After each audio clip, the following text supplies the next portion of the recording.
Hello and welcome to The Comic Cave. I'm Ramsey, aka Captain Away, and today I'm looking at the 2009 to 2010 series, Blackest Night. This comic truly has its roots in the 90s.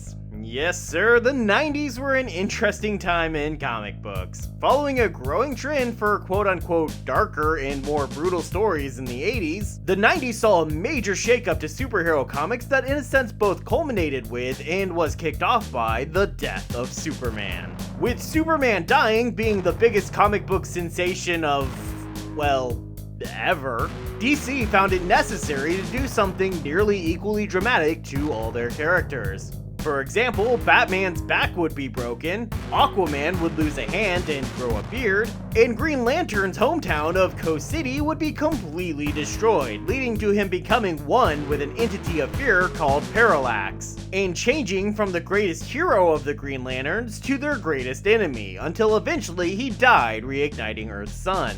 But the 2000s, well, they couldn't let dead superheroes stay dead. Especially not Jeff Johns, who would also return Barry Allen back to life and prominence as the Flash. But before he got there, he would do the same thing for Hal Jordan. At the time, Kyle Rayner was the primary Green Lantern, but under writer Jeff Johns, we would see the return of Hal Jordan, his major enemy Sinestro, and the Guardians of Oa that formed the Green Lanterns. We would also get explanation that the power rings weren't just green versus yellow like we'd always thought, they were part of an entire emotional spectrum expressed in colors, with red as anger, orange as greed, yellow as fear, blue as hope, indigo as compassion, and violet as love.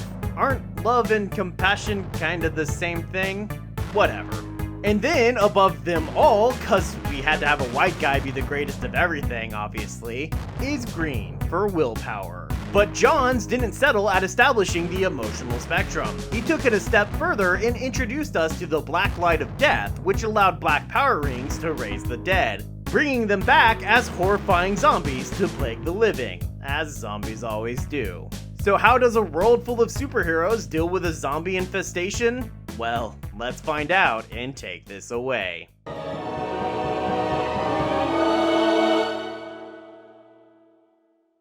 The comic opens, rather ironically, with a day celebrating the dearly departed. It's the anniversary of the death of Superman, and so we go around taking a look at everyone who has died and somehow managed to stay dead. Mainly, this just provides us a convenient list of who we'll be seeing rise from the dead as enemies later.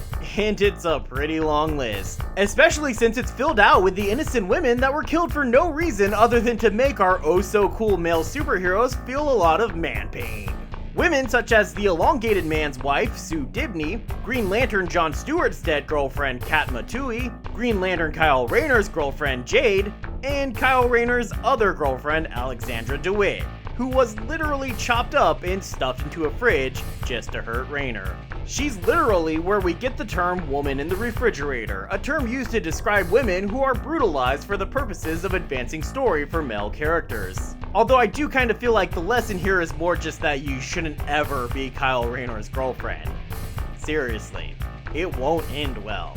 Besides, there are plenty of dead male characters by this point too, including but hardly limited to Batman, Aquaman, the first Firestorm Ronnie Raymond, Superman's dad, Jonathan Kent, the first Captain Boomerang, George Digger Harkness, Martian Manhunter, the second Blue Beetle, Ted Cord, the original Atom, Al Pratt, the Freedom Fighters, and a host of villains whose remains are apparently being kept in a vault beneath Justice League headquarters, for some reason.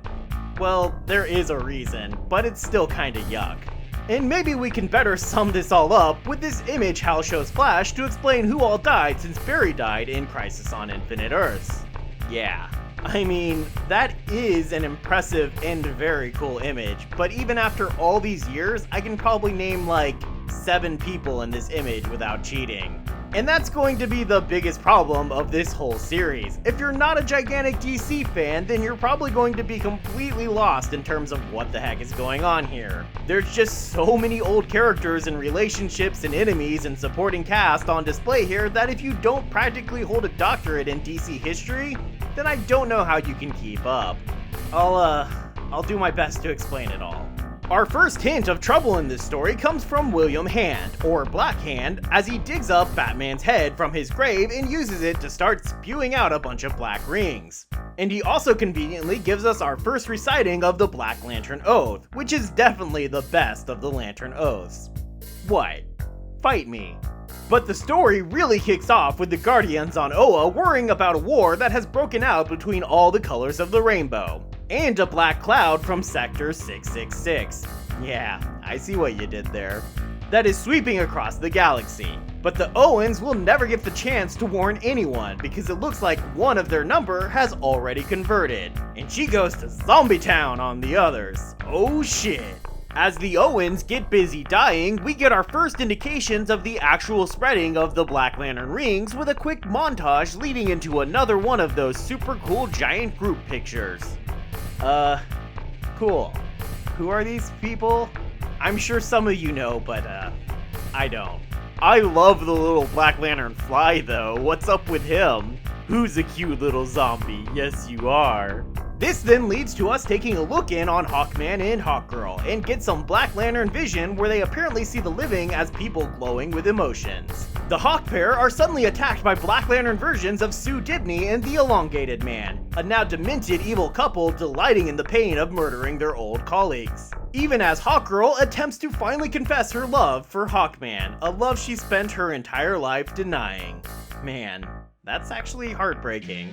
The reason the Black Lanterns were seeing colors is because they don't feed on brains or flesh like a normal zombie.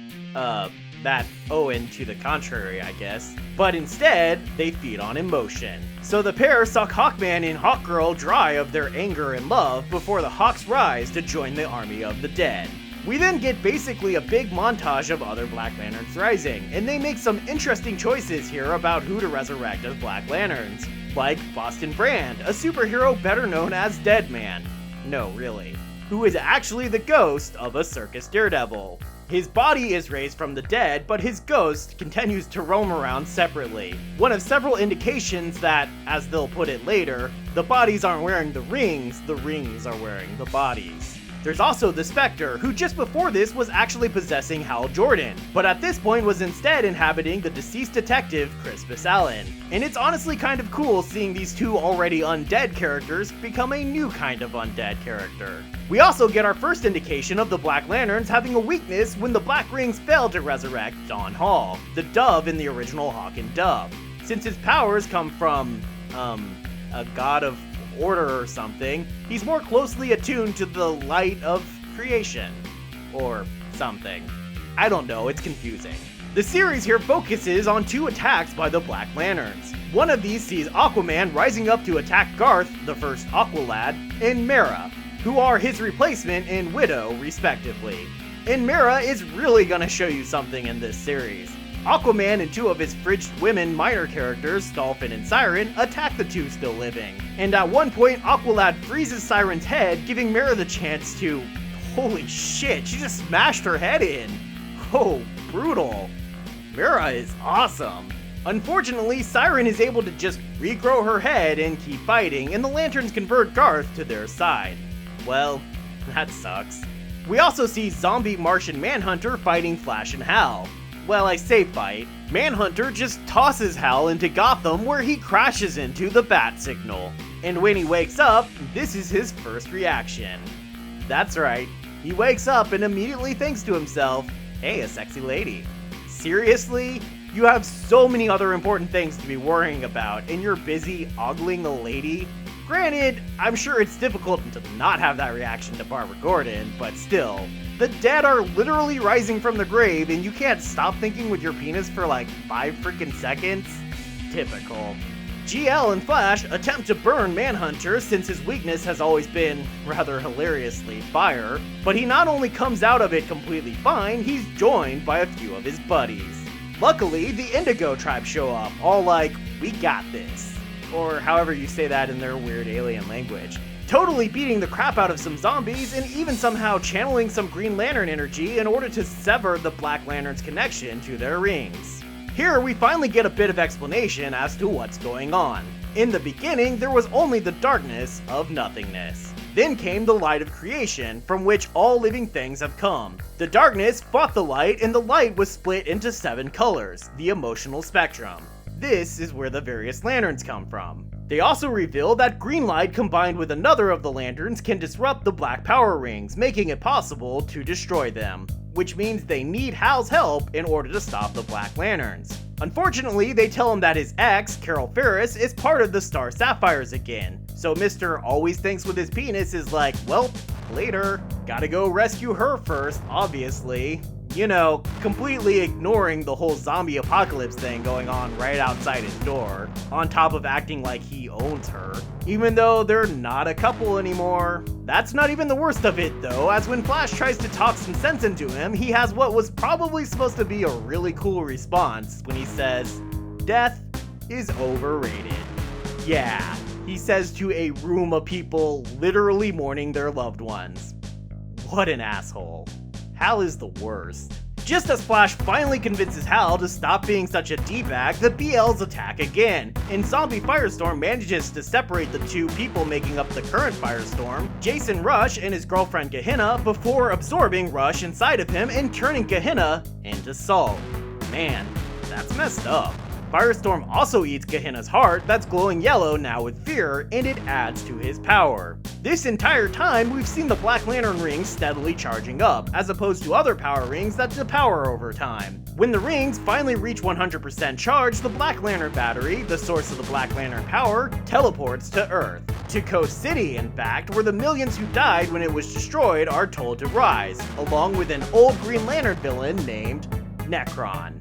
Necron is the embodiment of death, and as we learn here, he had apparently been allowing the various superheroes to die and be resurrected again, because that made them vulnerable to becoming Black Lanterns. So Necron uses that connection, stirring up their emotions by raising Batman from the dead, and having him appear literally to just spew black rings out at the Justice League, turning them all into the Black Lantern League. No, the Zombie League. No, Justice Zombies.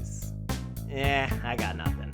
Only Barry and Hal escape, since Barry runs so fast that he's able to take them both 2 seconds into the future, deactivating their connection with the rings. At this point, all hope lies in the combined power of the different power rings. So the current heads of each color, Atrocitus, red, Larfleeze, orange, Sinestro, yellow, Saint Walker, blue, Indigo 1, bet you can guess, and Star Sapphire for purple, all gather together with Hal in an attempt to destroy the Black Battery. They fail, and so one of the Guardians, assuming that their power just isn't great enough, attempts to create backup for them by using the ring's ability to deputize others, or essentially just make copies of themselves. Green Lantern fans would have already seen this before, and it's how we have all the other Green Lanterns on Earth: John Stewart, Kyle Rayner, and nobody's favorite Guy Gardner. This is probably my favorite sequence of the whole comic, as we see what DC Universe characters get chosen to be new representatives of each emotion. The Atom becomes Indigo, which was foreshadowed earlier when Indigo 1 admired his compassion. Wonder Woman, despite being a Black Lantern at this point, has the death overridden by a Sapphire Ring, which was also foreshadowed earlier when Donna Troy, Wonder Girl, saw her with a Sapphire aura when she was becoming zombified after being bitten by a Black Lantern. You know, typical zombie rules. Flash's never-ending optimism binds him to the blues, Mara's anger turns her red, Lex Luthor is called into the oranges, and my favorite of them all is Scarecrow, who of course joins the Sinestro Corps. Because of course, who else? This doesn't seem to do any more good than anything had before, but I still enjoy seeing Scarecrow as a Yellow Lantern. Haha, fly my monkeys! Oh Scarecrow, you're a peach. Necron has gathered together the Guardians and gotten them to admit that they don't really remember why they became Guardians in the first place, but Necron does, as he reveals when he slaughters one. Turns out it was to protect the white power battery, hidden on Earth, which Necron uses the Guardian sacrifice to bring forth. along with the creature inside of the lantern, the living embodiment of the white light of creation, just as Necron is the living embodiment of darkness and Parallax the embodiment of fear. Necron strikes the entity, hurting every living thing in the universe, since it is the creator of all life in the universe. Sinestro, realizing that this is the only thing that can stop Necron, takes control of the entity and attempts to kill Necron with its power. But Necron isn't so easily stopped, coming back despite Sinestro's best efforts. At which point Hal realizes it's not about killing death, it's about embracing life. And when he does, he creates an entire White Lantern Corps from the previously dead. I could make a joke here about how that sounds like a white supremacist group, especially since they're fighting the Black Lanterns, and especially since the entire White Lantern Corps is, well, white people, but I'll try and refrain. Anyway, the white power is used to revive Black Hand, and alive again he begins spewing White Lantern rings. One enters the Black Lantern battery, and it's revealed that the power source behind the Black battery was, oh holy shit, the anti-freaking Monitor himself, who is now alive again thanks to the white ring. That seems like bad news. Necron sends him back to the antimatter universe where he comes from, but then he's hit by a White Lantern ring himself, which spews still more rings, bringing us an epic 4-page shot of more heroes returning to life. Now, this big group picture is pretty freaking awesome, since unlike the ones in the beginning, we spent most of this series learning to hate these characters as villains. And now, here they are, back among the living. Although we do get some villains in this as well, as we see the light also brings back Maxwell Lord, Reverse Flash, and Captain Boomerang. With the zombies all gone, Hal and Barry take a moment to reflect over Batman's grave, realizing that it's probably less likely they'll be seeing more people coming back to life. Except maybe for Batman, who they realize must still be alive since the thing in his grave didn't seem to be him. And with that, let's shine some light on this and get to the breakdown.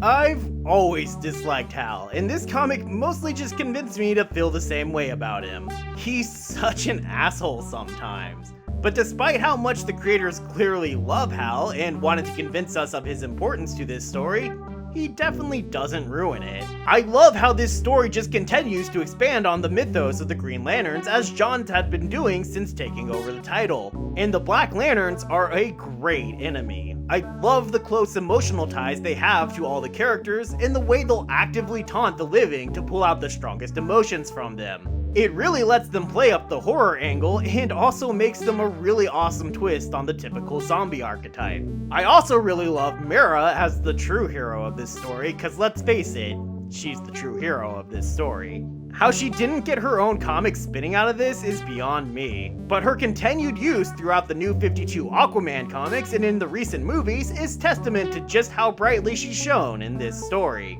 So I'm giving this series a recommendation level of very high.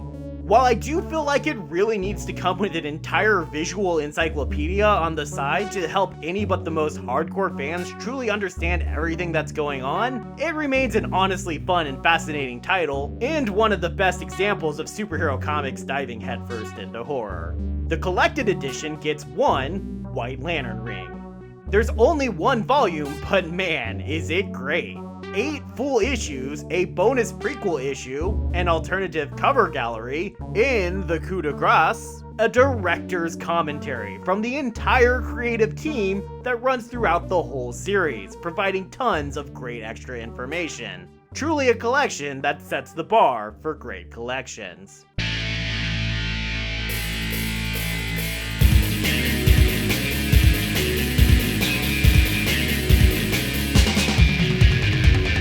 Thanks everybody for watching. Just 2 more weeks till Halloween. Hope you're all as excited about it as I am. If I have the time, I'll try to prepare a special treat for you. As for next week, I should be moving on to the Blackest Night tie-in comics, because I hate sleep. So make sure you stick around for that, and I hope to see you next time, right here in the Comic Cave.